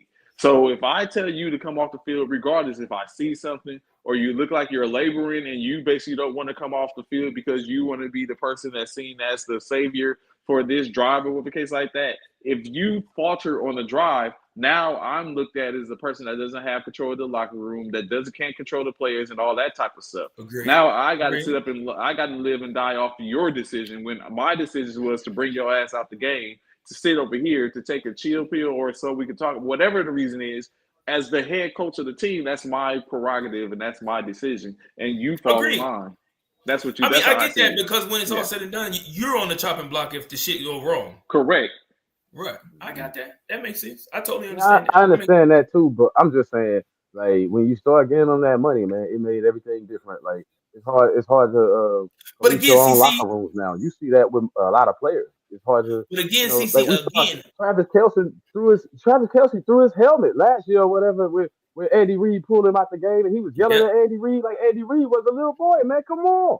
Like that's where it's at with the game right now. But again, I agree with CC in regards to it all depends. You can only do that with certain quarterbacks, certain players. Every player, if it's a star player knows that they're a star player. So there's certain things that they feel like they can get away with that's not going to hurt them in the long run because of maybe general manager, maybe because of owner, things of that nature. You know what I'm saying? They feel like they have a certain type of pool. But like he said, a Brock Purdy, but Brock Purdy get that same type of money. Everyone gets money. Everyone gets a bag. So Brock Purdy's not the face of San Francisco though. Who is? He's sure not. You know what I'm saying? Christian McCaffrey. Exactly. That's what I'm saying. Like Brock Purdy, he's not the face. He's not the face. If you're not pulling the face of your franchise off the field, if that person doesn't want to be pulled off the field. That's what I'm saying. Now, don't get me wrong. No, let me recant that. Let me recant that. No, you're probably no, right. Let me recant it in this way. Don't get that type of money, but he's probably the face of Pittsburgh. But He's he the don't face get of that type of Pittsburgh money. now. He's the face of Pittsburgh. But now, let me say this. One thing you won't see is. Oh, he is not the face of Pittsburgh. What's his name is the face of Pittsburgh? Who? What? TJ. TJ. You're right. TJ. Well, what I will say is this though. Teams like Kansas City, the type of person in which Patrick Mahomes is, you would never see him go against Andy Reid. I'm sure he would. No, you won't. Because you won't see Mahomes do that. He's not that type of person. Jalen Hurts is not that type of person. You're not going to see that. There's certain individuals that they respect their court. They respect their coaches enough to say, if he pulled me, he pulled me. I'm going to do what he told me to do. You have that. They have that mutual respect with their coaches to say, all right, this is what he said. I'm off the field. It is what it is. But then you have those players who don't. That's what I'm saying. I won't say they don't respect him, but they feel like they make it a bad They're call. bigger than the game. Yeah. Yeah, and they feel like they know better. He don't know what he's talking about. I'm good. And it all depends on again, like CC said, it all depends on what am I being pulled for? Am I being pulled because of who's the face of Dallas? We already know that question, Andy. But it all depends on what you're being pulled for too, Trey. Are you being pulled because you think? Are you being pulled because the coach? Even if I think you hurt. No, hear me out. Hear me out. It's either injury or are you pulling me because of my bad decision making? Or are you pulling me because I'm holding the ball too long? Or are you pulling me because you're not seeing the open man? You know what I'm saying? Things of that. It all also depends on why you pulling that individual, in my opinion. So in the case of Jaden Daniels, they wanted to pull him because he looked like he was laboring. So they wanted him called off the field during a crucial drive. So even if I'm telling you come off the field, it's one play, presumably, just to check and make sure you're good. How many plays does it take to make a whole difference in the game? But it goes both ways. It takes one, but that means if I'm pulling you off the field, that means I'm willing to take that one play. But you're pulling me because you think I'm hurt. You think I'm hurt too bad. I'm telling you I'm not. But because you're going to tell me that whether you are or aren't. No, but I got that. But even I got that regardless. Right, because I want to play. But not only that though, your body's only going to allow you to do so much. So if you're really hurt, your body's not going to allow you to do more than what you it's supposed to allow you to do. So for instance, I turn my ankle. And I say, I'm on the field. I'm turning around. You see me gimpy. I'm limping. Okay, got it. That doesn't mean I can't still call the very next play because in the very next play, the very next play may not call for me to throw a pass. It may call for me to just hand the ball off. So as a coach, you are the coach, right? So as a coach, make a call on the field. Exactly. No, I'm talking about make a play call on the field to ensure to see whether or not your player is hurt or not. So in other words, call a safe play. That way it won't hurt you. You feel what I'm saying? So again, I'm huge on no extra movement. Let's remove some of the stuff so that way we can be correct. So if I call you off the field because I think you're limping or laboring or something like that, and I see that, and you want to stay on the field because you want to show you don't, but because you're a competitor and because you want to play, you're going to believe that. I'm sitting here looking at it. Take in consideration last year while we was coaching, right? and we know that AJ was limping or he had an injury, and we had him at a center position because we needed a certain play to be ran. The play was ran exactly as we knew it would be ran. However, what happened? AJ couldn't accelerate. One of our players couldn't accelerate, and he was gimpy. But we seen that some plays before, but we kept him in the game because we needed that person. Yeah, we needed that person. So we kept him in the game, but we had AJ other didn't bodies. pull his, yeah, but why AJ didn't come out on his own? My point exactly. If you're a player, you're going to play.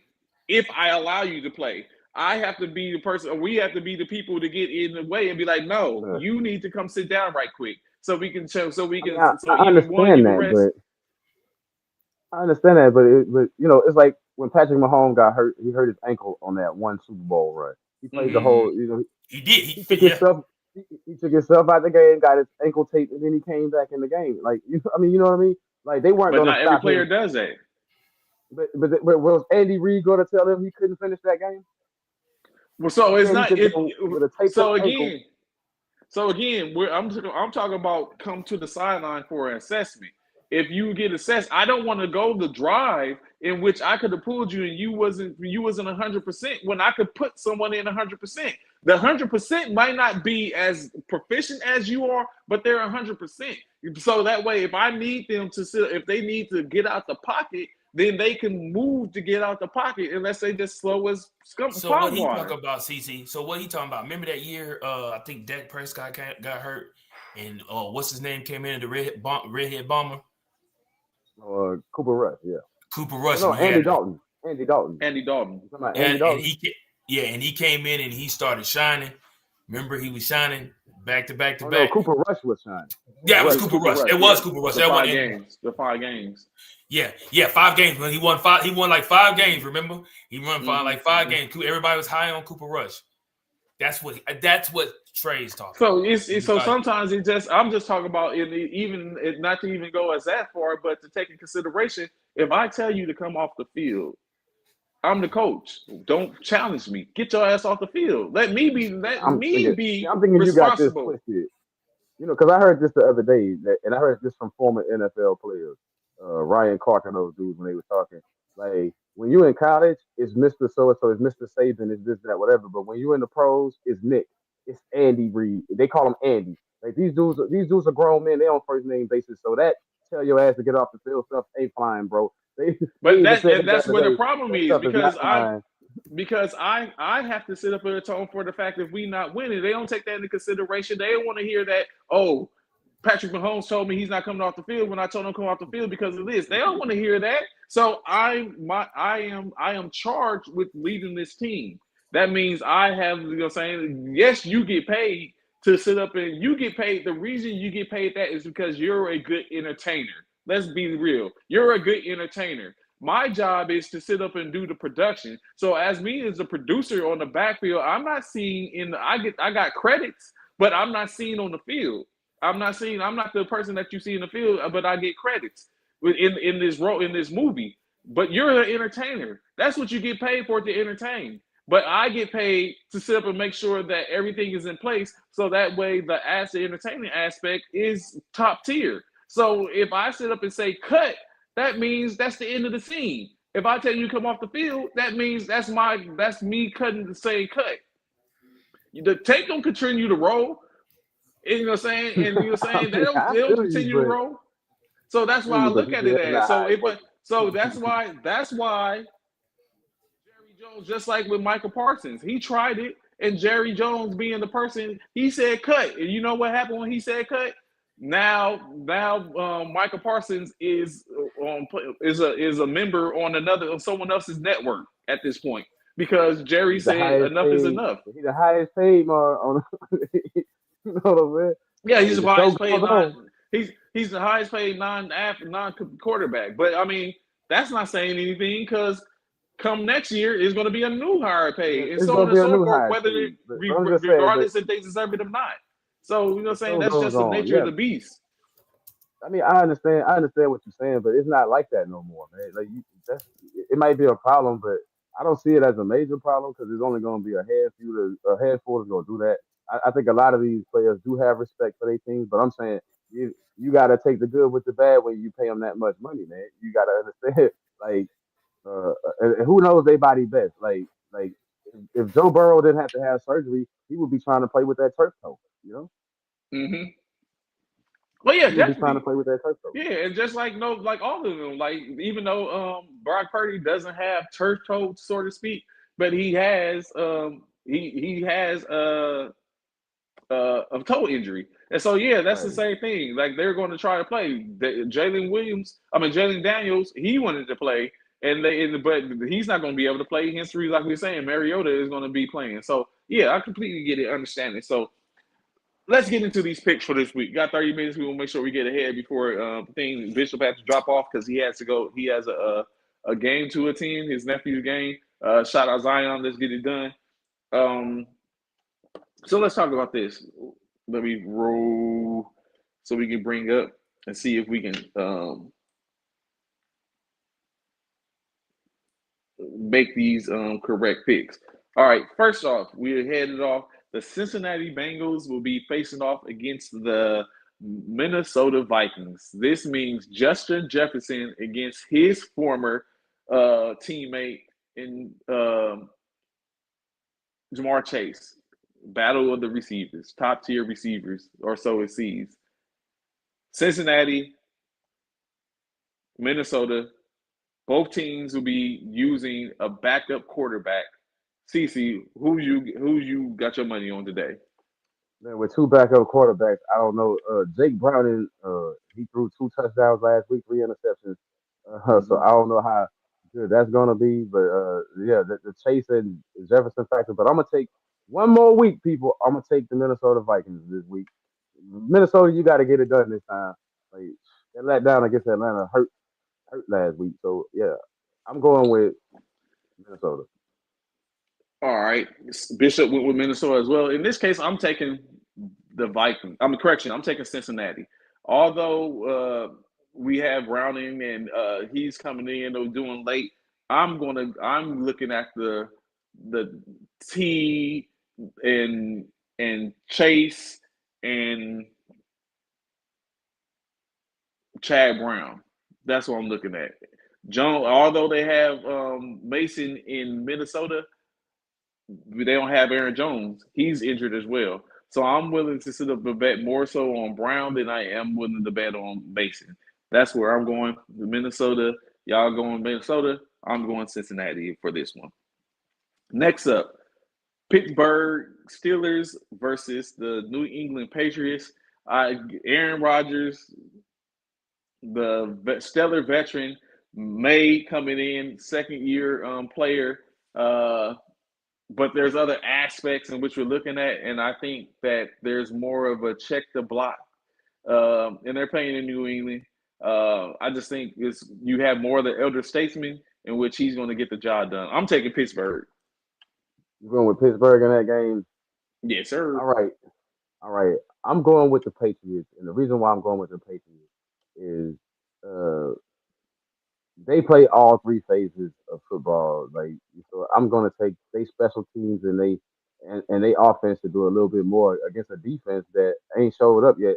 Like Pittsburgh, is your defense gonna show up today? I'm just curious, just asking, asking for a fan for real. Yeah.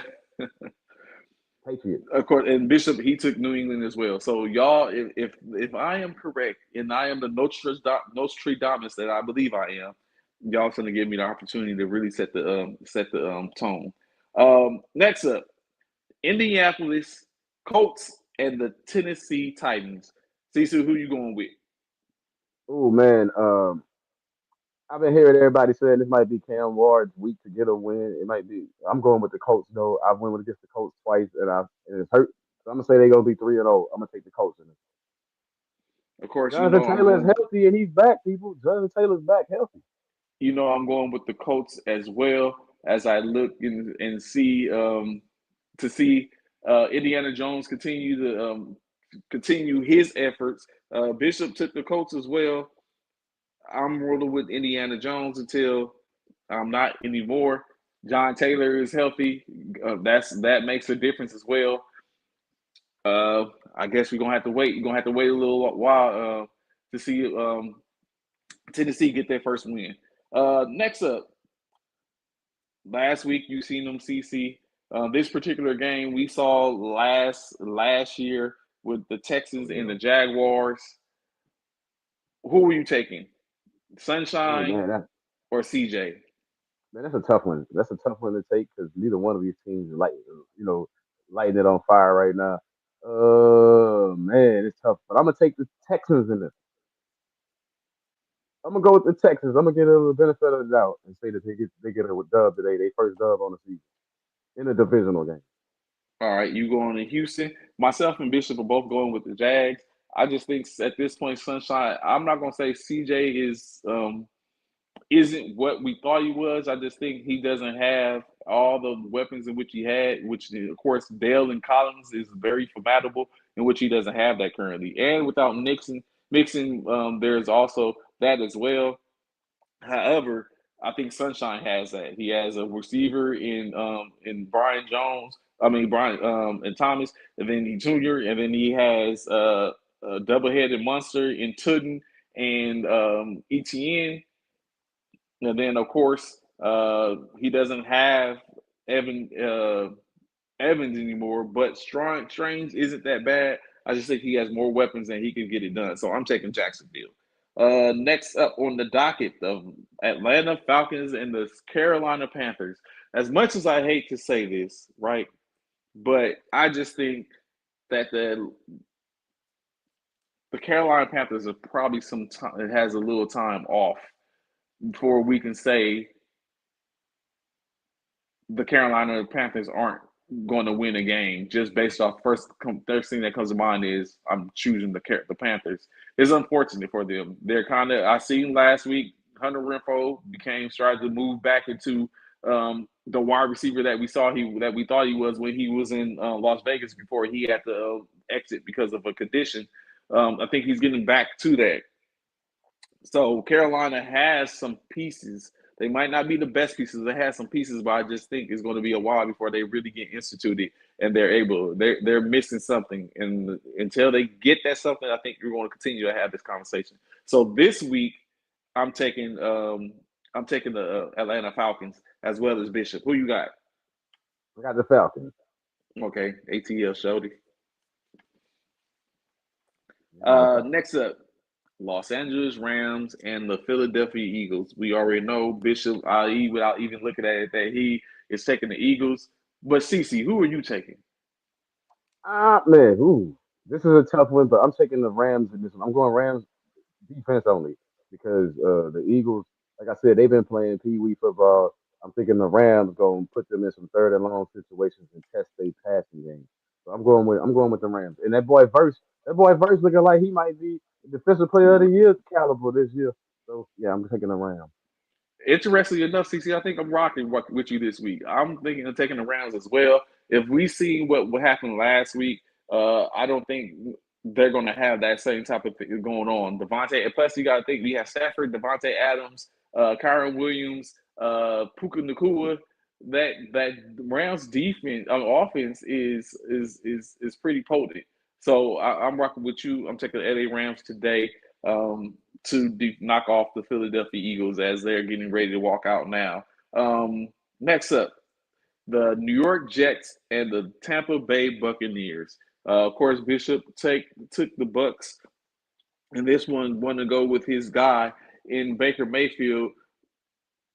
But I like the idea of in which we just talked about the New York Jets might maybe be able to get this game in Tampa as opposed to anything. Tyrod Taylor is at the helm. We all know what. Yes, I'm rocking with Tyrod. I am taking Tyrod today, so I'm taking NYJ. Who you got, CC? I'm going with the Buccaneers because what I saw from Baker Mayfield, if he keeps playing like that, he's gonna put his name in the MVP conversation if he keeps getting those last minute wins and keep his team moving like he's been moving the ball late in games. All right, next game. Washington Commanders facing off against the Las Vegas Raiders. Can the Commanders and Mariota get a dub, or will the Raiders continue to try to make a play for jockeying for a top tier in the AFC West? CC, who you got, Washington or Ooh, Las Vegas? ooh, man, I hate to do this, but in this game. I'm gonna take Mariota. I'm gonna take the Commanders, and only because Gino is scared of the blitz, man. If you blitz him this game, Dan Quinn is a good defensive mastermind. If you blitz this guy and put pressure on him, Gino gonna fold every time. So I'm going with the Commanders. I can second that motion. It's a clean sweep. Washington Commanders on this one. I think Mariota is going to be a formidable backup. Gino is going to probably still feel a little iffy from last week, in which it puts them in on the back burner in this case. So I'm taking Washington as well. Next up, Green Bay Packers going to the Cleveland Browns. Who you got? Packers or Browns, CC? Come on, Packers. Stop it. Can't go with the Browns. I don't see Flacco. Like I said, I told y'all before the season started, Flacco doesn't have anybody he can throw the ball to, Trey. So I gotta go. I gotta go with the Packers in this. It's a clean sweep as well on this one. Packers. Jordan Love can be another, like you said, formidable player. He has a wide receiver room by committee. In which they get it done. The hope of different ones. You know, Reed is currently out, but they're going to basically turn. You still have a whole bunch of other wide receivers they can get to. They have Josh Jacobs that's there as well. So I can rock with. In this case, I'm safe with picking the Packers over Cleveland, although their defense is pretty bad in itself. Has something to say. Next up, the Denver Broncos and the Los Angeles Chargers. CC, you got Denver, or you rocking with Harbaugh in those boats? Give me Jim Harbaugh and the Chargers. Justin Herbert looking good this year, man. Like this is what everybody been talking about. People that Justin Herbert had this potential all these other years that they've been saying it. Now you're starting to see it. So hats off to Justin Herbert for picking up his game. And hey, that defense, Derwin James, that's my dude. Derwin James, 2 picks on Bo Nix today. So it's a clean sweep. You know, like I said, of course, I'm most likely going with the Chargers. I picked them to win the division this year. So they should come out victorious in this one for the exact same reasons. We see the emergence of Quentin Johnson, which I think is key in that fact, because before this year, the ideal is just McConkey was their only go-to. They may have a running back by committee in Hampton and Harris, and then with the emergence of Johnson coming in and being able to catch the ball, bringing back Allen, in which he's looking reemerged. Like I said, the Chargers are looking pretty good. I'm taking the Chargers as well. Next up, the Seattle Seahawks will be facing off against the Who Dat Nation and the New Orleans Saints, coming off an unfortunate loss last week to another NFC West team in the San Francisco 49ers. In this game, I have Bishop, he chose Seattle. I would like to say not so fast, my friend, based off the fact that it's an NFC West team in play. But let's just keep it real. Darnold isn't looking the worst in any aspect. He has a receiving tandem there. He has a running back. I know you're big on their running back as well. You look at him, and I'm taking Seattle as well. Kenneth Walker the third. Give me Seattle in that game. The third. He gonna have a great run. He gonna have a great run today. And I think that defensive line gonna get after Rattler today. So I'm looking at Seattle winning that game. All right. Next up, what's his name? Njigma Smith or whatever. Man, that's Njigma. That's the name. Yeah. Oh yeah. Next up, the Dallas Cowboys facing off against the Chicago Bears in Chi-Town. All right, very sure what you got. You're going with Dallas. Bishop was going with Dallas. I'm going to go with Dallas as well, only because I think we have a good thing going. Y'all have a good thing going with Dak. Dak is kind of like locked in. It's just a matter of if everyone is going to follow their leader. But I think Dallas can get this in Chicago this week. And Caleb, although I think it's going to be a good game, I think Dallas comes out on top. Am I confirmed in you taking Dallas? Yes, I'm taking Dallas, but I'm not going to be surprised if Caleb Williams has the best game of his whole career today. That seems to Hmm. be a theme with Dallas right now. Like, hopefully we can shut that down. Hopefully we can shut it down. But our defense don't look too promising. But like you said, Dak, I'm looking for Pickens might have a real big game today. Go for the top to Pickens. That pass to Dak. No disrespect to CD. I just think today might be a day for Pickens to get off. Okay, next up, the San Francisco 49ers will be playing against the Arizona Cardinals. Of course, I'm going riding with it, bang, bang, nine game for this one. Uh, Division rivalry going down. That's an opportunity to stay atop the NFC West. Bishop chose the Cardinals, going with his beloved Kyler Murray out of Oklahoma. CC, who you got? Man, this is a tough one because the 49ers are down their quarterback, and I think I saw somebody say Jennings is out. But what I'm looking at from the other side, and Kittle's still out or whatever. But what I'm looking at right now is I got to go with the 49ers in this one because Arizona missing like half of their offensive line right now. So I don't know what report Bishop was looking at. They missing half of their offensive line. So Bosa and those dudes going to get after Kyler Murray today. He's going to be running around. And let's just face it, Marvin Harrison Jr. hasn't looked that good so far coming out in this season. So I want him to pick it up, but I don't know if this is the game he's gonna do it. 49ers today. Roger that. Next up, the game of the evening, the night, the primetime game, the New York Giants facing off against the Kansas City Chiefs. Both teams 0-2 on the season. Do you think Russell Wilson can repeat what he did last week? Or do we see the Kansas City Chiefs get their first win with no problem? See who you got. Kansas City, New York Giants. And that's a tough one, but I'm gonna take the Chiefs, and it's gonna be a decent game. But yeah, the Chiefs have a better defense. But the Chiefs go over 20 points? Can you score 20 plus points in this game? Like, or does your defense still have to try to hold them down? Like the Chiefs defense is keeping them in the games, and I think that defense is gonna show up today. Chris Jones on that front line is better than whatever we had on our front line, so I think that's gonna make a difference in the game. And last but not least, although I didn't get it from Bishop, I'm gonna have to get it because we might not be able to get to it.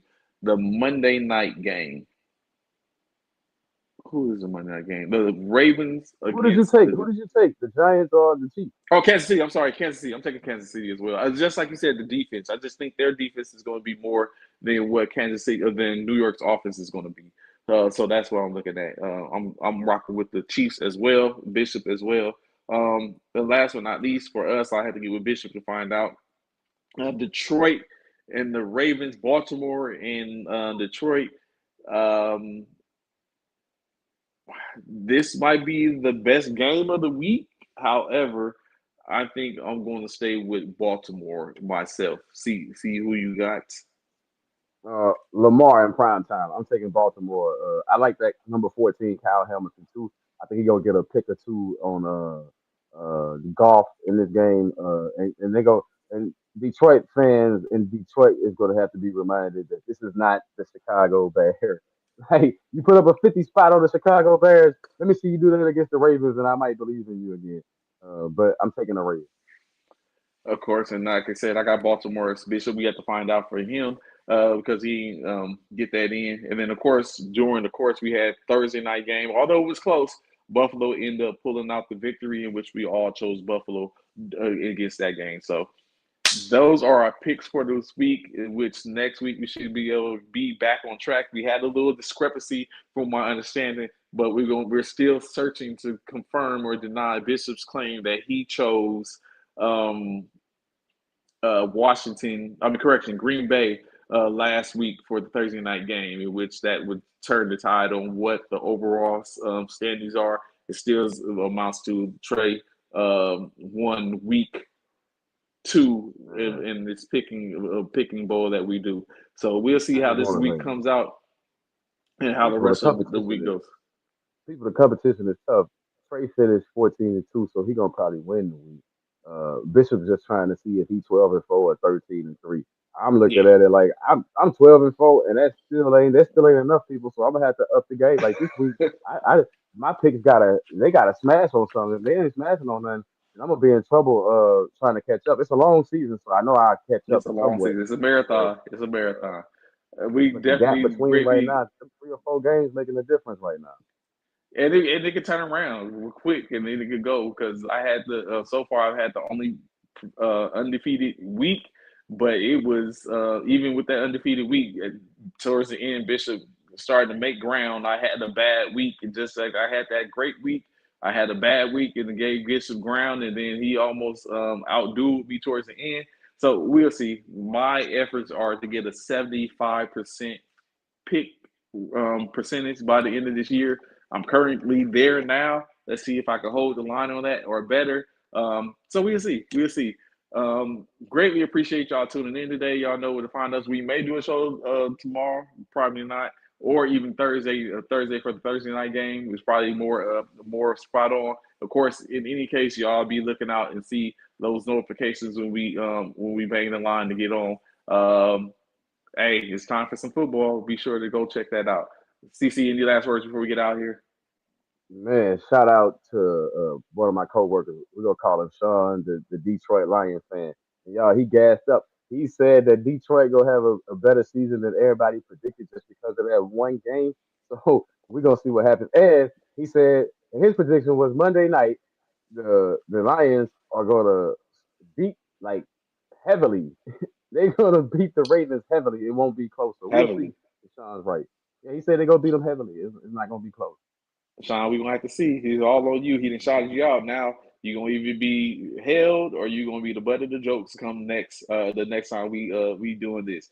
Football manifest. We out of here. Peace. Enjoy y'all football evening.